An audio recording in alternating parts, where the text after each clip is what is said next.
सत्संगत्वे निस्संगत्वं निस्संगत्वे निर्मोहत्वं निर्मोहत्वे निश्चलतत्वं निश्चलतत्वे जीवन्मुक्तिः पुनरपि जननं पुनरपि मरणं पुनरपि जननी जठरे शयनम् इह संसारे बहुदुस्तारे कृपया पारे पाहि मुरा சித்தி அபவாத பிரகரணம் 29வது ஸ்லோகம். பூர்வார்த்தம் ஆயிருக்கு, உத்தரார்த்தம் இன்னைக்கு படிக்கணும்.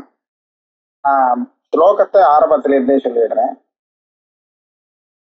சத்யத்வம் தஸ்ய சௌக்ஷ்மியாத் நபச இவ ஜகன் நீலிமாதாரபாவாத் அவ்யாவிருத்தேஹ அவிருத்தேஹ அகில திருஷிதயா சர்வபாதாவதித்வாத் நிஸ்ஸங்கத்வாவிரோதாத் சகலகததயா ஆத்மத்வதः சாட்சிபாவாத் அன்யத்ரஷ்டுர் நிஷேதாத் புதவச்சன சதைஹ ஸ்வானுபூத்யா ச சித்தம். என்ன சித்தம் தெரியுமா? சத்யத்துவம் சித்தம். தஸ்ய சத்யத்துவம் சித்தம்.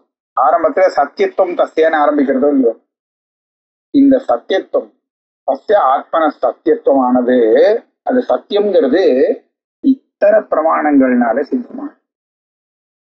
பூர்வார்த்தத்துல சில பிரமாணங்களை காமிச்சாச்சு. இப்ப உத்தரார்த்தத்தை நம்ம பாக்குறோம்.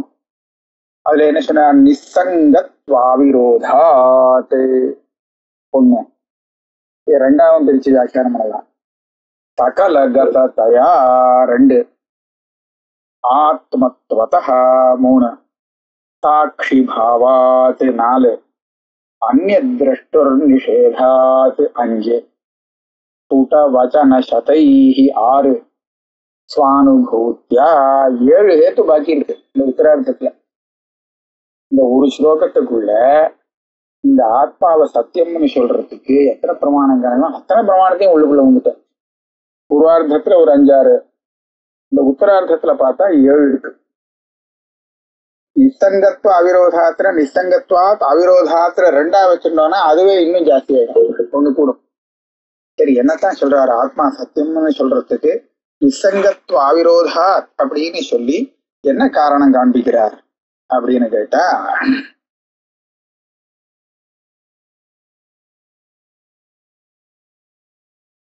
அசங்கஸ்ய சர்வாந்தரஸ்ய பிரம்மணः தத் சம்பந்தः தத் விரோதோ வா நாஸ்தி அதோபி சத்தியத்துவ சித்திஹ இத்யபிப்ரேத்யா.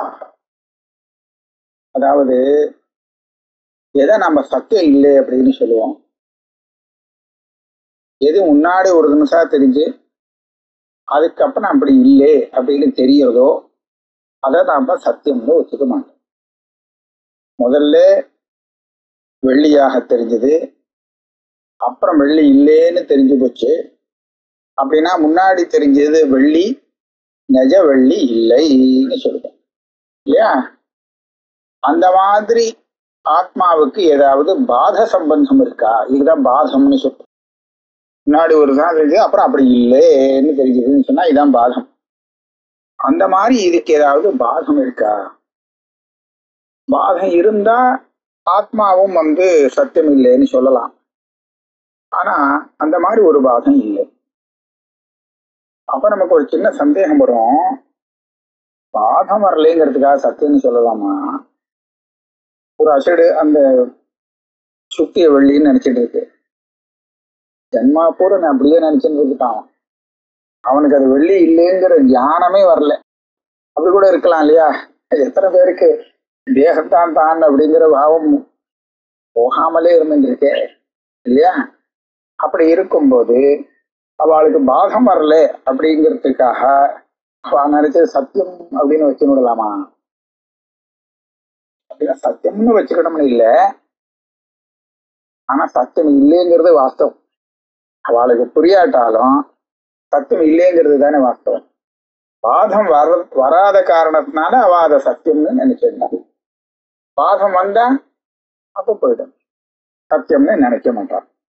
ஆனா பாதம் வரணுமானால் எதற்கு பாதம் ஏற்படுறதோ அது பாதிக்கப்படும் தன்மையோடு சம்பந்தப்பட்டதாக இருக்க வேண்டும்.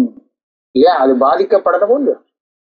அது அசங்கமா இருக்கிறதுனா பாதிக்கப்பட முடியுமா? முடியாதோ இல்லையா?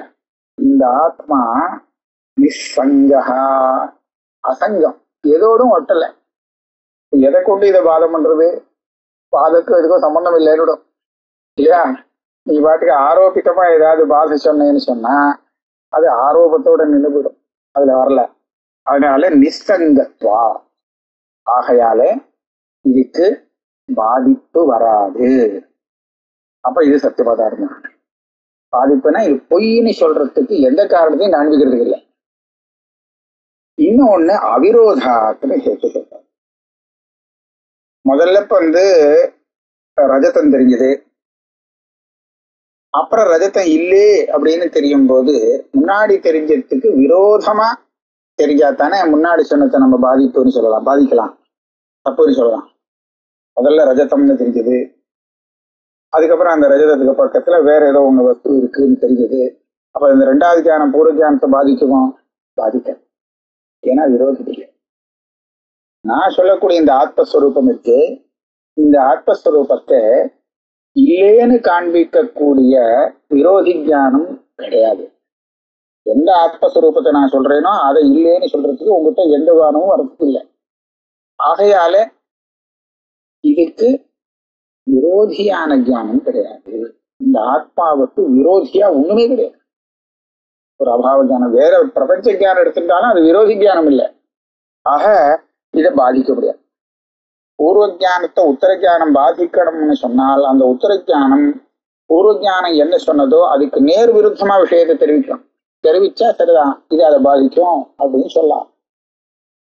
அப்படி இருக்கும்போது இந்த ஆத்மஸ்வரூபத்துக்கு பாதகமான ஒரு ஞானம் ஏற்படணும் அப்படின்னு சொன்னா அந்த பாதக ஞானத்துக்கு எது விஷயமோ அதுக்கும் இந்த ஆத்மஸ்வரூபத்துக்கும் விரோதம் இருக்காங்க கிடையாது. அஜானத்துக்கு கூட விரோதம் இல்லை. அஜானம், எந்த அஜானம் இந்த ஆத்மஸ்வரூபத்தை மறைக்கிறதோ அதையும் சேர்த்து பிரகாசப்படுத்திட்டு இருக்கு ஆத்மா, அதை விரட்டி அடிக்கல இல்லையா? அப்ப விரோதம் இல்லையே. விரோதமே இல்லாத பட்சத்துல இந்த ஆத்மாவை பாதிக்கக்கூடிய இன்னொரு ஞானம் வரத்துக்கு இல்லை. அப்ப இது பாதிதமாகாது. பாதிதமாகலைன்னா அதான் சத்தியம். எது பாதிதமோ அது பொய், ஆத்மாவுக்கு அது கிடையாது. அதனால நிஸ்கஞ்சத்வா விரோதா சத்தியம், ஆத்மஸ்வரூப சத்தியம். அடுத்தது சகலகதயா. இந்த சகலகதயா அப்படின்னு எடுத்திருக்கு, ஆனா பிரதீகத்துல அகிலகதயான்னு தெரிகிறது. அப்படின்னா அதுவும் ஒரு பாட்டை இருக்குன்னு தெரியும். வியாக்கியானத்துல நிஸ்தங்கத்வாபிரோதாத் அகிலகதயா அப்படின்னு எடுத்திருக்கார். அப்ப அகிலகதயாவோ சகலகதயாங்கிறதுக்கும் அர்த்தத்துல வித்தியாசம் கிடையாது. சகல அகில அதான் வித்தியாசம். சப்தம் வேற, மற்றபடி அர்த்தத்துல எந்த வித்தியாசமும் இல்லை. அது என்ன சொல்றார்? எது பிரசித்தமோ அதைத்தான் நாம தெரிஞ்சுக்க முடியும். பிரசித்தம் இல்லாத விஷயத்தை நம்மளால தெரிஞ்சுக்க முடியாது. அப்பிரசித்தத்தை பத்தி நம்மளால ஒரு கருத்தும் சொல்ல முடியாது. அப்பிரசித்தமான விஷயத்தை பத்தி அதுக்கு அனுகூலமாகவும் சொல்ல முடியாது, அதுக்கு விரோதமாகவும் சொல்றதுக்கு இல்லை. உங்களுக்கு தெரியாது அந்த விஷயத்தை பத்தி, அப்ப அதை பத்தி அது இருக்குன்னு சொல்லக்கூடாது, இல்லைன்னு சொல்லக்கூடாது இல்லையா? தெரிஞ்சாதான் சொல்லலாம். அப்ப என்னாச்சு? அப்பிரசித்த வஸ்து விஷயத்துல பாத பிரசக்தி கிடையாது. அகில கததையாங்கிற இந்த இது என்ன சொல்றதுன்னு கேட்டா, நமக்கு இந்த ஆத்மஸ்வரூபம் எல்லாத்திலும் பிரசித்தமா இருக்கு. எல்லாத்திலும் பிரசித்தமா இருக்கு அப்படிங்கிறதுக்கு என்ன சொன்னா, நீங்க எந்த பிரதீதியை எடுத்துட்டாலும் அந்த பிரதீதியில ஆத்மஸ்வரூபம் பாசிக்காமல் இல்லை, அது தெரியும். அது எப்படி? இங்க ஏதாவது ஒரு கடத்தை பாக்குறேன்னு வச்சுங்க, கடத்தை பார்க்கும்போது கடம் தெரியறதுன்னு உங்களுக்கு தெரியுறதா இல்லையா? கடன் தனக்கு தெரியுறது தனக்கு தெரியறதுன்னு தெரியுது. அப்ப தனக்குன்னு சொல்றது அது ஆத்மா தானே. அப்ப ஆத்மாவும் சேர்ந்து அந்த இதோட சேர்ந்து பாதிக்கும். கடஞானத்தோட அந்த கடஞானத்துக்கு தான் தான் ஆசிரியமாக ஞாதாவாக அப்படி தெரியுறது. அது இப்ப சேர்ந்து தெரியுறது.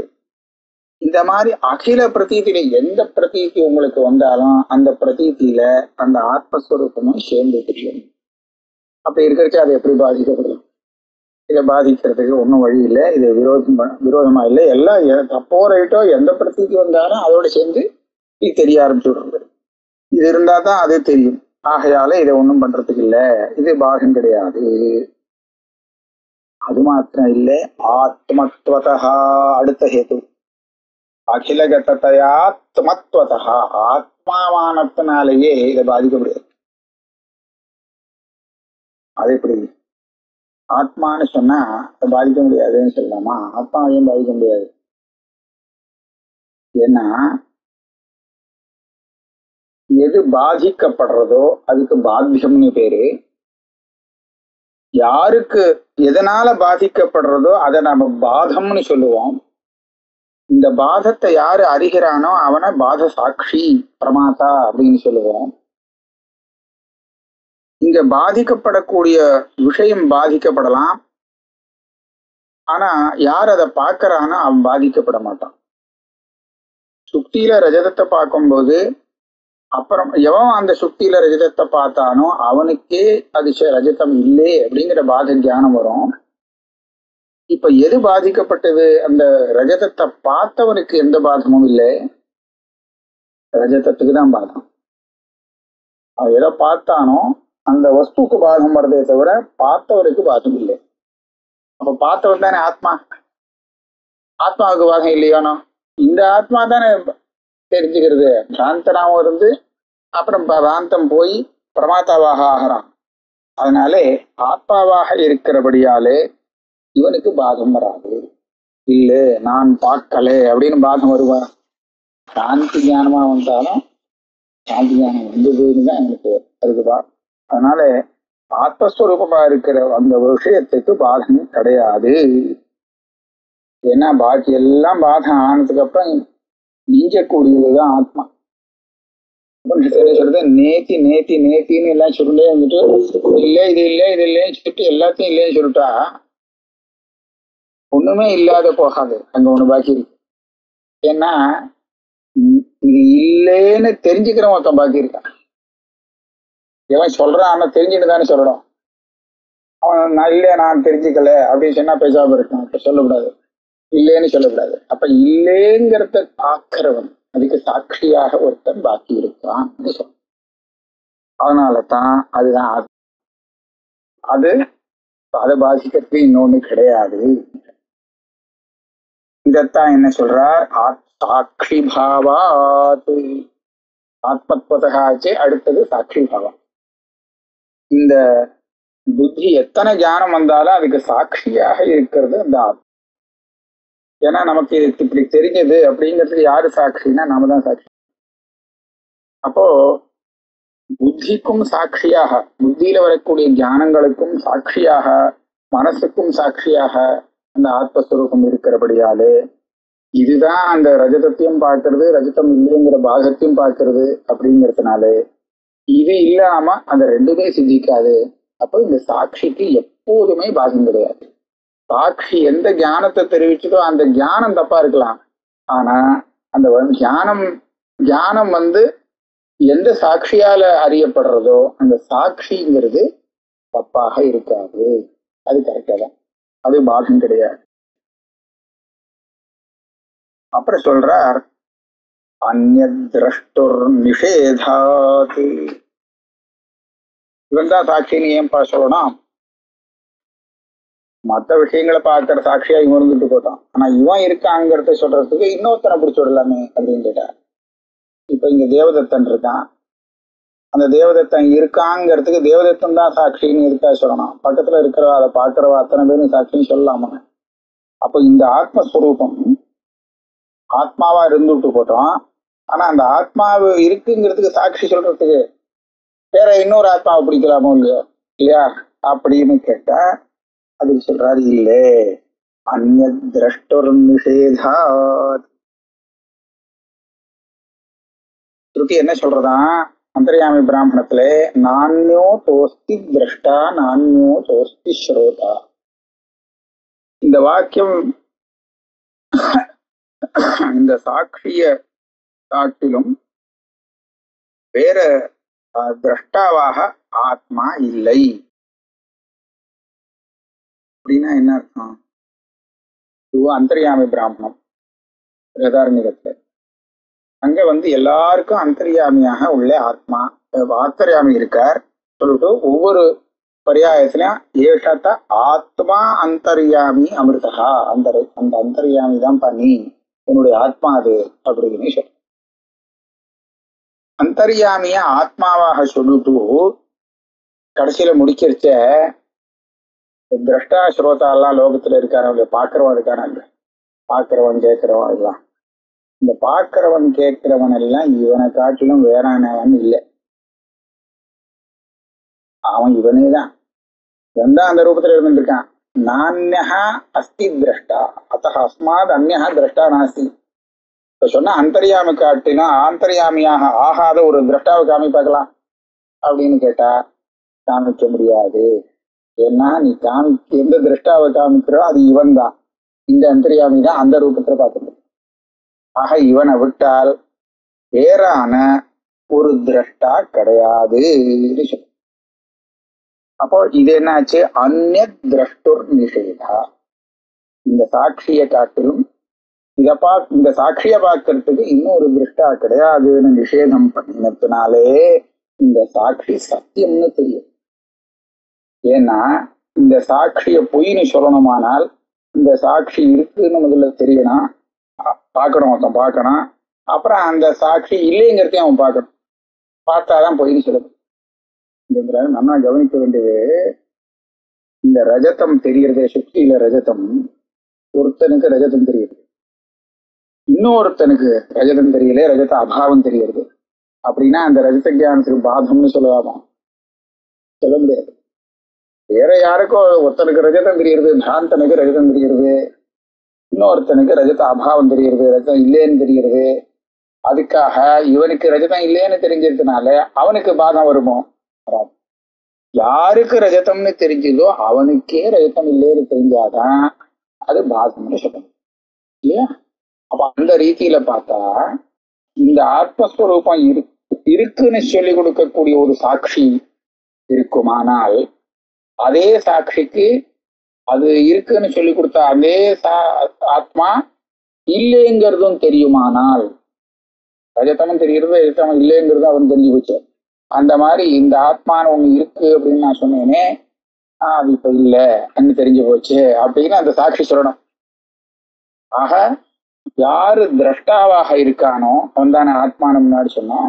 அந்த திரஷ்டாவை பார்க்கக்கூடிய இன்னொரு திரஷ்டா ஆமா திரஷ்டா இருக்கான் அப்படின்னு முதல்ல சொல்லிட்டு, கிடையாது திரஷ்டா இல்லை அப்படின்னு அது பாதம் சொல்லக்கூடிய இன்னொரு திரஷ்டா ஒருத்தன் இருப்பானால் அவன் பாதம் சொல்ல முடியும் ஆத்மாவுக்கு. ஆனா ஸ்ருதி என்ன சொல்லிட்டு, இந்த திரஷ்டாவுக்கு இன்னொரு திரஷ்டா கிடையாது, இவன் தான் திரஷ்டாவை தவிர இவனை பார்க்கிற இன்னொரு திரஷ்டா இல்லை. அப்ப இவன் இல்லைங்கிறத யாரு பார்க்கறது? இவனே பார்க்க முடியுமா? தான் இல்லைங்கிறத பார்க்க முடியாது இல்லையா? அதனால இவனுடைய பாதத்துக்கு சாட்சி கிடையாது. பாதத்துக்கு சாட்சி வேணும். அந்த சாட்சி அதையும் பார்க்கணும், இல்லைங்கிறதையும் பார்க்கணும், இருக்குங்கிறதையும் பார்த்தா அப்புறம் இல்லைங்கிறதையும் பார்க்கணும். அப்படி பார்க்கும்போதுதான் பாதம் வர முடியும். ஆத்மஸ்வரூபத்துக்கு அந்த மாதிரி ஒரு பாதம் கிடைக்காம போச்சு. அதனால இத சத்தியம் தான் ஜோத்துண்டாகணும், நிச்சயம்னு சொல்ல முடியாது. வச்சன சதைஹி, இந்த ஆத்மா சத்தியம்னு சொல்றதுக்கு வேதாந்தத்துல வச்சனங்கள் குறவே இல்லை. சத்தியம் ஞானம் அனந்தம் பிரம்மா அப்படின்னு வாக்கியம் சொல்றது சத்தியம்னு சொல்றது. ததேவ சோமேதமக்ராசி அப்படிங்கிற ஆரம்பிச்சு தத் சத்தியம் த ஆத்மா அப்படின்னு சொல்லி கொடுக்குது. ஆக 100 இடத்துல சொல்றது ஆத்மாவை சத்தியம்னு சொல்லி கொடுக்குறது இல்லையா? ஆக ஸ்புட வச்சன சக்தி, பளிச்சுன்னு சந்தேகம் இல்லாமல் ஆத்மஸ்வரூபத்தை சத்தியம்னு சொல்லி கொடுக்கக்கூடிய வாக்கியங்கள், வேதாந்த வாக்கியங்கள் நமக்கு இருக்கிறதுனால இந்த ஆத்மாவை சத்தியம்னு ஒத்துண்டாகணும்.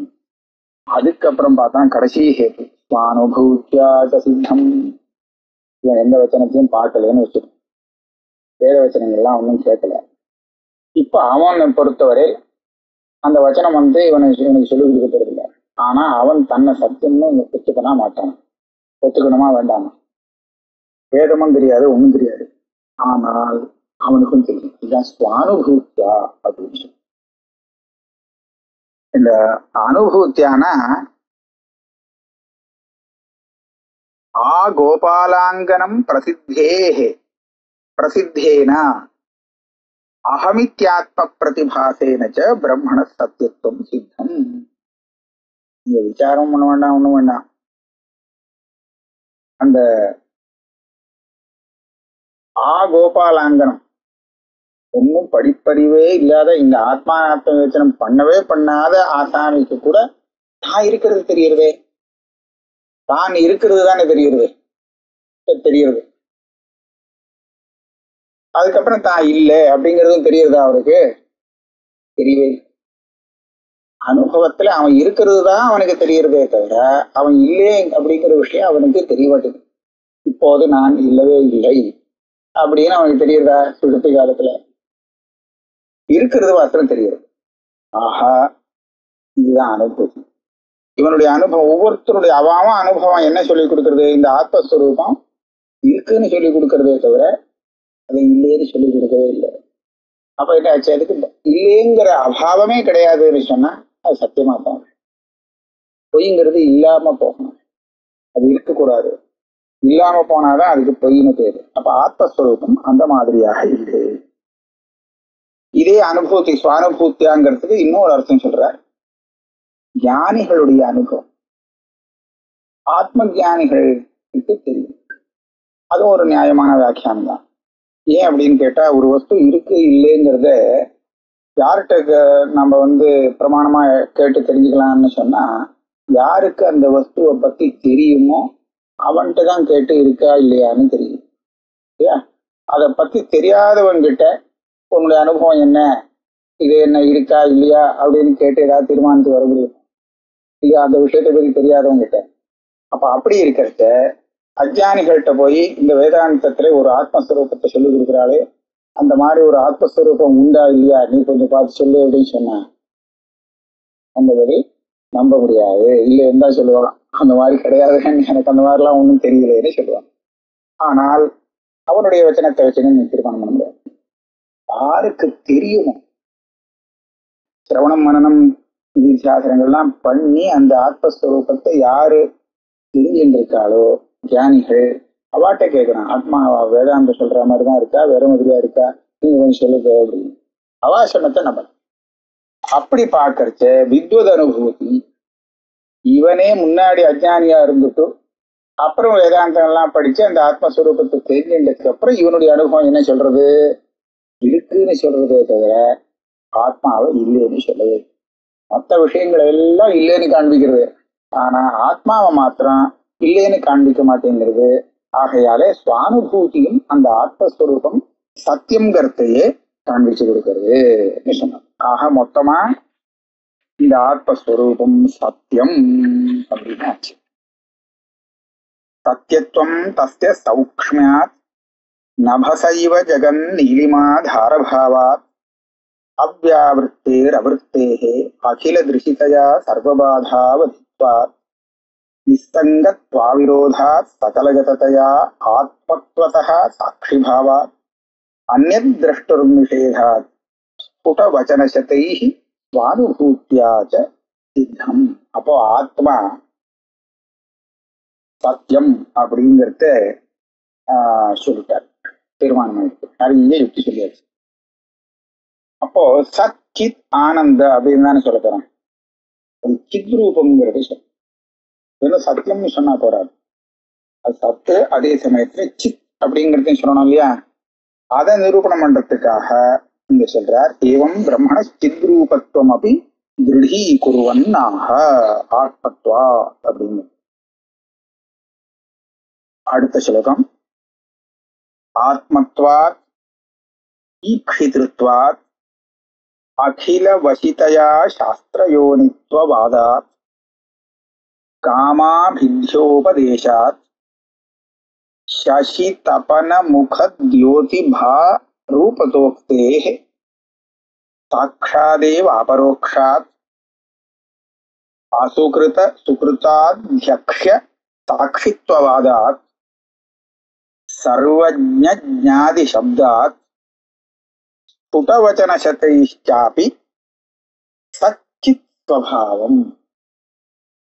சச்சித் ஸ்வபாவம் அந்த ஆத்மஸ்வரூபம் சத்து சத்தியமாகவும் இருக்கு, சித் சைத்தன்யமாகவும் இருக்கிறது அப்படிங்கிறது இந்த பிரதீட்சம். இங்க நிறைய ஹேத்துக்கள் சொல்றார். ஆத்மத்வா அப்படிங்கிறது முதல் ஹேத்து. இந்த ஆத்மஸ்வரூபம் இருக்கே, இது சித் ஸ்வரூபம். அப்படின்னா என்னது? சித்துனா என்னது? சித் ஸ்வரூபம் சொன்னா என்ன அர்த்தம்? சைத்தன்யம்னு வேணா இன்னொரு பதத்தை சொல்லலாம். அப்படின்னா என்னன்னு திரும்ப கேள்வி நிற்கும். சைத்தன்யம்னா என்னன்னு. இப்ப நம்ம என்ன பண்ணோம், புரிய வைக்கிறதுக்கு என்ன பண்ணணும்னு கேட்டா, ஜடத்தை காமிக்கணும். அதை காமிச்சு சேத்தனத்தை புரிய வச்சுடலாம். ஜடமான கட்டப்பட்டாதிகள்லாம் இருக்கோ இல்லையோ, திரும்ப அதுல புஸ்தகம் தெரிகிறது. இந்த புஸ்தகத்தை பார்த்து நாம பார்க்கிறோம். அதுல இருந்து நமக்கு பல விஷயங்கள் தெரியுது இது படிக்கிறச்ச இல்லையா. அந்த புஸ்தகத்துல எதை பத்தி எழுதியிருக்குங்கிறத நாம புரிஞ்சுக்கிறோம். ஆனா அந்த புஸ்தகத்திலேயே எழுதியிருக்கு, அந்த புஸ்தகத்துக்கு தெரியுமோ இப்பேற்பட்ட ஒரு உத்தமமான விஷயம் நம்ம மேல எழுதி வச்சிருக்கு அப்படிங்கிறது அதுக்கு புரியுமோ? புரியாது இல்லையா. புரியாதுன்னு தீர்மானமா நம்புறோம். ஏன் புரியாது அப்படின்னு கேட்டா, அதை பார்த்து நமக்கு ஞானத்தை கொடுக்கறது அந்த புஸ்தகம், அந்த புஸ்தகத்துக்கு ஞானம் கிடையாதா அப்படின்னு சொன்னா கிடையாதுதான். அதுக்கு தெரியாது. அது நமக்கு ஞானம் வரத்துக்கு சாதனமா இருக்கு. ஏன் ஞானம் வரத்துக்கு சாதனம் சொன்னா, நம்ம சேதனம். ஒரு ஜடத்துக்கு ஞானத்தை வர வைக்க முடியாது, சேத்தனத்துக்கு தான் ஞானத்தை வர வைக்க முடியும், விஷயத்தை தெரிவிக்க முடியும் இல்லையா. அப்ப அந்த விதத்துல பாக்குறச்சு ஆத்மா அனாத்மா அப்படின்னு லோகத்துல விபாகம் உண்டு. ஆத்மாங்கிறது சேத்தனம். எதுக்கு இந்த புரிஞ்சு கொள்ளக்கூடிய சக்தி இருக்கோ, ஞான சக்தி இருக்கோ, அதுதான் ஆத்மா. எதுக்கு அந்த ஞான சக்தி இல்லையோ அதை நம்ம அனாத்மா ஜடஹா அப்படின்னு சொல்லுவோம் இல்லையா. அப்ப அந்த விதத்துல பார்த்தோம்னா இந்த சப்தமே நமக்கு போறோம், இது சேத்தனம் அப்படிங்கிறது தெரியும். ஆத்மாவும் இல்லையோ, அதனால இது சேத்தனம். அப்புறம் சொன்னார் ஈக்ஷித்ருத்வாத், ஆத்மத்வாத் ஈக்ஷித்ருத்வா. ஈக்ஷித்ருத்வாத்னு சொன்னா, இந்த ஆத்மா பிரபஞ்சத்தை சிருஷ்டி பண்ணும் போது முதல்ல யோஜனை பண்ணி அப்புறம் சிருஷ்டி பண்றது ஸ்ருதி நிர்தேசம் பண்றது. எங்க சிருஷ்டியை சொன்னாலும் அந்த ஆத்மா தான் முன்னாடி இருந்தது அப்படின்னு சொல்லிட்டு அந்த ஆத்மா யோஜனை பண்ணி இனிமே மேல் சொல்லி இந்த மாதிரிலாம் சிருஷ்டி பண்ணினா தேவையில்லை, பண்ணணும் அப்படின்னு அது யோஜனை பண்ணிடலாம். அப்போ அதுக்கு அந்த சக்தி இருக்கு. ஈக்ஷண சக்தி, ஈக்ஷணம்னு சொல்றது. ஈக்ஷத்தையர் நாசப்தம். ஆகாத நல்லா யோஜனை பண்ணி நல்லா பார்த்துதான் காரியத்தை பண்றது. இப்போ பார்த்து பண்றதுன்னு சொன்னா அதுக்கு ஐக்ஷத்தைன்னு ஸ்ருதியில சொல்லியிருக்கு. அந்த ஈக்ஷணம் கொண்டதாக இருக்கிறதுனால இது சேதனம், ஆத்மஸ்வரூபம் சேதனம், சித்வரூபம். அதுக்கப்புறம் சொல்ல அகில வசிதயா. இந்த ஸ்ருதியில என்ன சொல்றது, இந்த இதுதானே எல்லாத்தையும் சிருஷ்டி பண்ணிருக்க. சிருஷ்டி பண்ணினத்தோட நிக்கல, அந்த சிருஷ்டிய பரிபாலனமும் பண்ணிட்டு இருக்கு. அது தனக்கு அதீனமா வச்சுட்டு அந்தர்யாமியா வச்சுட்டு அதை கண்ட்ரோல் பண்ணிட்டு இருக்கு. எல்லா விஷயத்தையும் நியமனம் பண்ணிட்டு இருக்கு. அப்படி இருக்கும்போது மற்ற ஜடம், மற்ற சேத்தனங்கள் இதையெல்லாம் கூட வேலை செய்யறதுக்கு இந்த அந்தர்யாமியா இருக்கக்கூடிய இந்த ஆத்மஸ்வரூபம் காரணமா இருக்கும். ஜடமானது தானா வேலை செய்யாது. அந்த ஜடத்துல ஒரு சைத்தன்யம் வேலை செய்ய ஏற்படுத்தும், வேலை செய்ய வைக்கும். தான் அது ஓடும். ரசம் தானா ஓடாது. குதிரை அந்த ரசத்தை இழுத்தா ஓடும் இல்லையா. அதே மாதிரிதான் அகில ஜகத்தையும் தனக்கு வசமாக வைத்துக் கொண்டு அது மூலமாக காரியங்களை சாதிக்கிறது. அகில வசிதையா, அது சேத்தனமா தான் இருக்கணும் இல்லையா? இதுவும் ஒரு ஜடம் அப்படின்னு சொன்னா இந்த வேலை நடக்காது. அப்புறம் சாஸ்திர யோனித்துவவாதாது, அது சேத்திரமா இல்லையா அப்படிங்கிறதுக்கு நீங்க கவலைப்பட வேண்டாம். இதுக்கு அதிகரணம் இருக்கு. சாஸ்திர யோனித்வாது ஜன்மாத்திய சேதா அப்படின்னு சொல்லி சர்வ ஜெகத்துவம் காரணம்னு சொன்னதுனாலேயே அதுக்கு சர்வஜத்துவம் வேணும்னு சொன்னார். அந்த சர்வஜத்துவங்கிறது நிஜமாவே இருக்கு. அதுக்கு சாஸ்திர யோனித்துவாத்துன்னு அதிகரணத்துல அது தீர்மானம் பண்றோம். ஆமா, அது சர்வஜம் தான். ஏன்னா சாஸ்திரத்துக்கு அது காரணமா இருக்கு. வேதத்தையே சிருஷ்டி பண்ணக்கூடியதாக இருக்கு. வேதத்துக்கும் சேர்த்து அது காரணமா இருக்கிறதுனால நிச்சயமா இதுக்கு சர்வஜத்துவம் இருக்கு அப்படின்னு சொல்லக்கூடிய அதிகரணம் இருக்கு. இதுதான் சாஸ்திர யோனித்துவவாதம். இந்த சாஸ்திர யோனித்துவாதுங்கிற அதிகரணத்துல இருந்து அதனுடைய சேதனா சக்திங்கிறது தெரிஞ்ச போது இன்னும் பாக்கி இருக்கு. இதை நம்ம அடுத்த கிளாஸ்ல